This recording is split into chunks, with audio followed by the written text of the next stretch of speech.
কিন্তু স্বরাষ্ট্র উপদেষ্টা ইতিমধ্যেই এই বিচার প্রক্রিয়াকে প্রশ্নবিদ্ধ করবার চেষ্টা করছেন। এই উপদেষ্টা ইতিমধ্যেই বিভিন্ন কারণে একটা ব্যর্থ উপদেষ্টার তালিকা যদি করা হয় তাহলে স্বরাষ্ট্র উপদেষ্টাকে গোল্ড মেডেল দিতে হবে। এবং আমরা সিরিয়াসলি কনসার্ন যে আগামী নির্বাচনে উনি সুষ্ঠু নির্বাচন এরকম একটা অপদার্থ উপদেষ্টাকে দিয়ে কিভাবে সম্ভব। সে ভালো মানুষ হইতে পারে, ভালো মানুষের হিসাব নিকাশ আল্লাহর কাছে। দুনিয়াতে ভালো মানুষের পুরস্কার দেওয়ার দায়িত্ব আমরা নেই নাই। রাষ্ট্রের দায়িত্ব হচ্ছে যিনি ভালো পারফর্ম করতে পারবেন তিনি দায়িত্বে থাকবেন, যিনি করতে পারবেন না ভালোভাবে বিদায় নিয়ে চলে যান। আগের আমলের কথা মাথায় রাখেন, অনেক উপদেষ্টাকেও জেলে যাওয়া লাগতে পারে তাদের কর্মকাণ্ডের কারণে।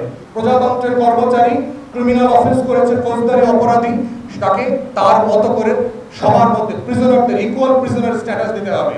এক্সট্রিম মশার কয়েল প্ল্যান্ট ফাইবার দিয়ে তৈরি, তাই সহজে ভাঙে না, সুগন্ধিযুক্ত ও নিরবিচ্ছিন্নভাবে জ্বলে। ডেঙ্গু, চিকুনগুনিয়া বাহি সহ যে কোনো মশার বিরুদ্ধে দেয় এক্সট্রিম সুরক্ষা। যদি কাশিমপুর কেরানীগঞ্জে গিয়ে সে স্ট্যাটাস পায় সেখানে সে পাবে। অন্য প্রিজনারদেরকে যেই ভ্যানে আনা হয় তাকেও সেই ভ্যানে আনতে হবে। ফার্স্ট ক্লাস 5 স্টার এসি গাড়িতে করে ক্যান্টনমেন্ট থেকে বাসা থেকে ওয়েল ড্রেস আপ করা হ্যান্ডসাম হয়ে আসা ট্রাইব্যুনালে, এইটা হলিউডের মুভির ক্যাটওয়াক না, ইটস এ সিরিয়াস বিজনেস। অতএব অন্তর্বর্তী সরকারকে বলছি, স্বরাষ্ট্র উপদেষ্টা ইতিমধ্যে বাটপারি শুরু করেছে। তার ভিতরকার এসি রুমকে সে সাবজেল ঘোষণা করেছে। তবে এরপর থেকে সবাই যখন জেলে যাবে তার বাসাগুলোকে সাবজেল ঘোষণা করে দেবেন।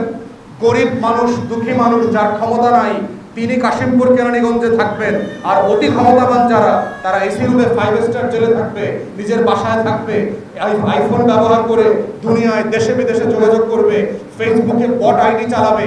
এইটা বিচারের ডেফিনেশনে পড়ে না।